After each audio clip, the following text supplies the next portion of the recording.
साईंचं बोलवणं आलं आणि आम्ही निघालो शिर्डीला. ओम साईराम. आता या समृद्धी महामार्ग याच्याने प्रवास करताना स्वर्गीय बाळासाहेब ठाकरे यांच्या नावाने हा समृद्धी महामार्ग मुंबई ते नागपूर येथे तयार करण्यात आलेला होता. त्यात तिथे जाताना हा लागतो तो इगतपुरीचा बोगदा. हा खूप आकर्षण आहे. 8 किलोमीटर लांबीचा असा हा बोगदा आहे. शिर्डीत पोहोचताच वरुणराजाने सुद्धा हजेरी लावली आणि आम्हाला सर्वांना सुद्धा कडकडून अशी भूक लागली आणि आमची पावलं वळाली ती साई प्रसादालयाकडे. तर आता आम्ही प्रसाद घेण्यासाठी म्हणून महाप्रसाद घेण्यासाठी म्हणून साई प्रसादालयात येथे पोहोचलो आणि तिथला प्रसादालयाचा भोजनाचा आम्ही आस्वाद घेतला.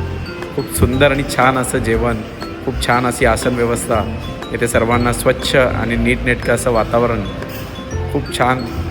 तुम्हीसुद्धा या वातावरणाचा, या जेवणाचा, या महाप्रसादाचा सर्वांनीच लाभ घ्या असं मी सर्वांना आवर्जून सांगेन.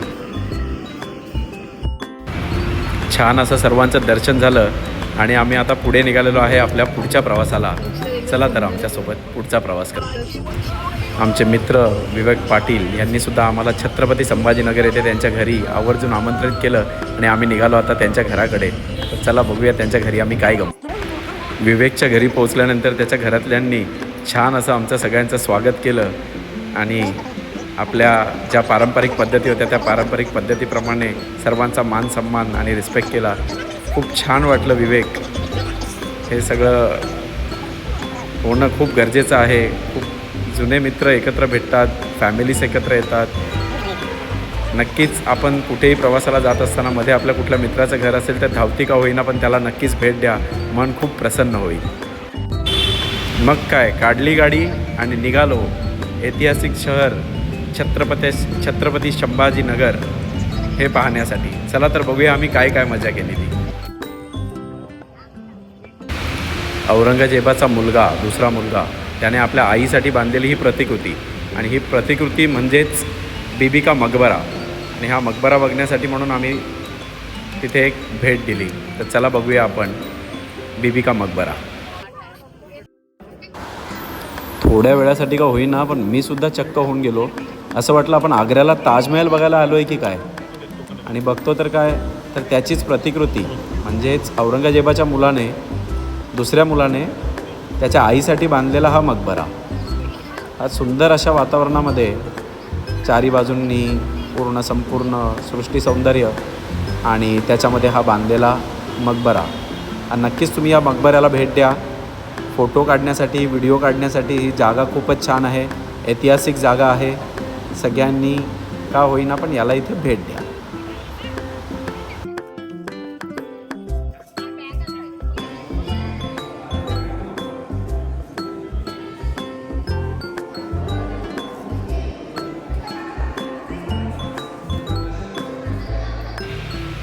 डॉक्टर बाबासाहेब आंबेडकर मराठवाडा विद्यापीठ हे नाव आपल्या सर्वांनाच माहिती असेल. हे नाव खूपच चर्चेत राहिलेलं आहे. जशी विद्या संपन्न करण्यासाठी जसं विद्येचं माहेरघर हे आहे, त्याचप्रमाणे हे जे आहे हे सृष्टी सौंदर्याचं सुद्धा माहेरघर आहे असं मी म्हणेन. कारण येथे जेव्हा मी आतमध्ये एंटर केलं तर दोन्ही बाजूंनी हिरवीगार अशी झाडं, छान असं वातावरण, निसर्गरम्य असं वातावरण. या वातावरणात मन लागेल आणि खूप अभ्यास करता येईल असं हे वातावरण पोषक येथे होतं. आतमध्ये एंट्री करताच पाहतो तर काय, तर बुद्धविहार आणि विपश्यना केंद्र हे पाहून तर मन अजूनच प्रफुल्लित झालं, शांत झालं. हे सगळं बघून नक्कीच भेट द्या. मराठवाडा विद्यापीठाच्या आतमध्ये आलात तर तुम्हाला हे विपश्यना केंद्र आणि बुद्धविहार हे सुद्धा पाहता येईल. खूप छान असं वातावरण इथे आहे आणि खूप छान वाटलं इथे येऊन. नक्कीच तुम्ही सुद्धा भेट द्या.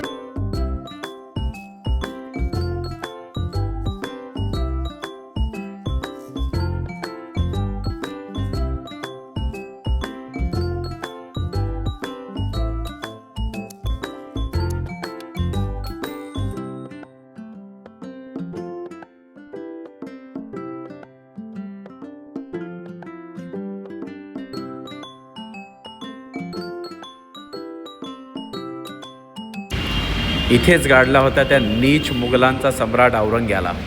आणि ह्या व्हिडिओ बनवण्याचं मागचं उद्देश की ह्याच त्या कबरीसाठी एवढं प्रोटेक्शन का आणि एवढी ही व्यवस्था का त्याच्यासाठी, तर याचा तर मी जाहीर शब्दामध्ये निषेध करतो. तर ह्या जागेला तुम्ही भेट द्या किंवा नका देऊ, मी मुद्दाम हा व्हिडिओ तुम्हाला टाकलेला आहे की हीच ती जागा, इथे त्याला.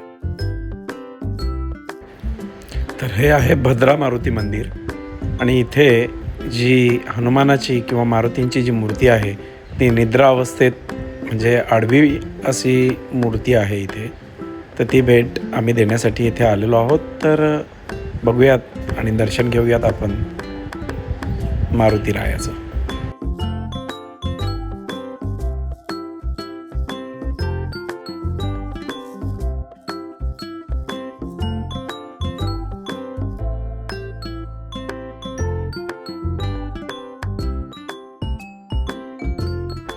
तर हा आहे मित्रांनो दौलताबाद आणि दौलताबादचा हा आहे किल्ला. तर अशी भरपूर अशी ऐतिहासिक स्थळं, किल्ले आपल्याला या छत्रपती संभाजीनगर येथे पाहता येतील.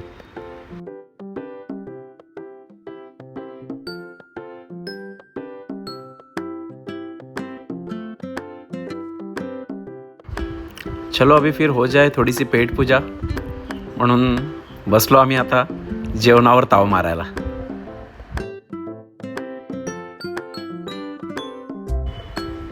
बुद्धकालीन लेण्या, या 103 लेण्या आणि हे आहे आपलं एलोरा केव्स. हे पाहण्यासाठी आम्ही सर्वजण या लेण्या पाहण्यासाठी म्हणून निघालो. आणि चला तर मग आपण बघूयात या लेण्या कशा प्रकारे कोरून बांधलेल्या आहेत. चला तर या आमच्यासोबत.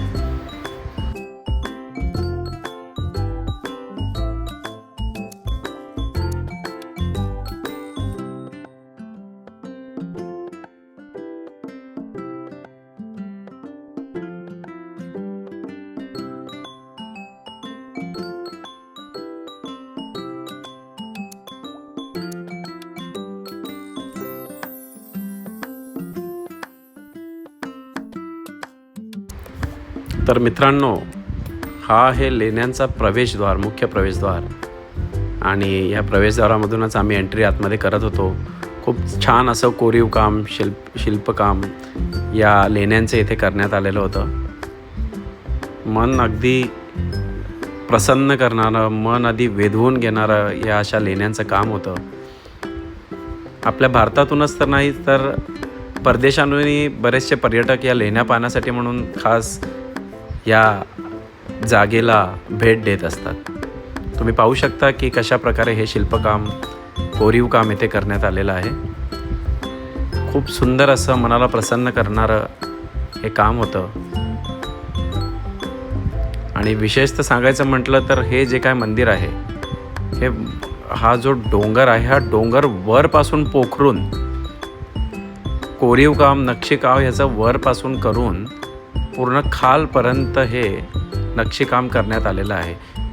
प्रत्येक आपण बघतो तर आधी पायाभरणी चालू होते, तर इथे या मंदिराची आधी पायाभरणी न होता हे वरतून शिल्प कोरवत कोरवत खाली येऊन हे स्वर्ण मंदिर किंवा हे जे मंदिर आहे, हे मंदिर येथे बांधण्यात आलेलं आहे. तर ही छोटी छोटी नक्षी जी तुम्हाला दिसत आहेत, ही आपल्या रामायणामधली आहेत. आणि हे रामायणाचं इथलं परिपूर्ण त्यांनी कसं कसं रामायण घडलं होतं, काय काय झालं होतं, हे या नक्षीकामातून ह्याच्यात सांगण्यात आलं होतं.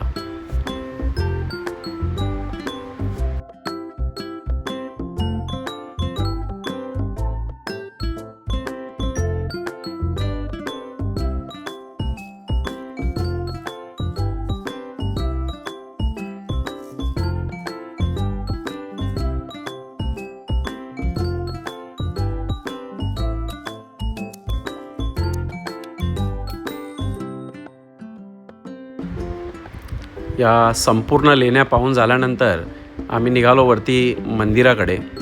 आतमध्ये छान असं एक मंदिर आहे आणि त्या मंदिरामध्ये एक मोठं असं शिवलिंग, भव्य दिव्य असं शिवलिंग या मंदिरामध्ये ठेवण्यात आलेलं आहे.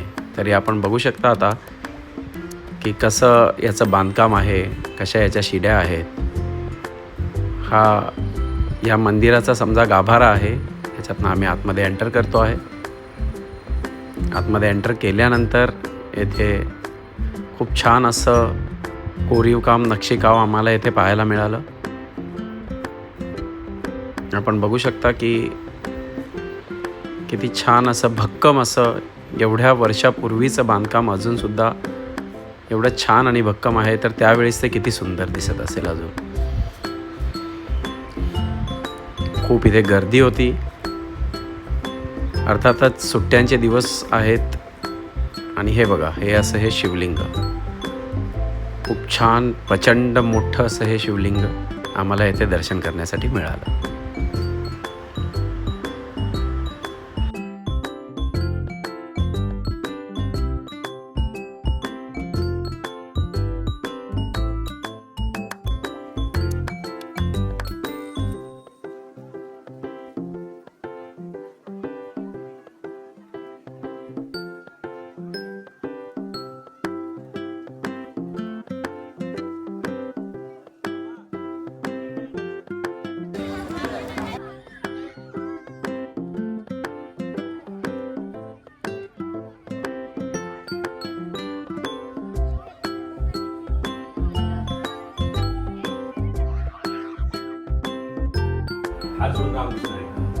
बोला